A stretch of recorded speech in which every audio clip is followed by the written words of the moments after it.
You ask Tiger to solve. This deals with linear equations with one unknown. The final result is x equals 2 over 5. Let's solve it step by step. Group all constants on the right side of the equation. Add 24 to both sides. Simplify the arithmetic.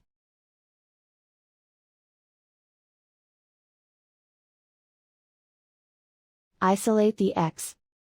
Divide both sides by 60. Simplify the fraction. Find the greatest common factor of the numerator and denominator.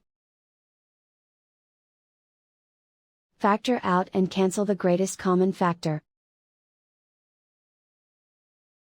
And so the final result is x equals 2 over 5.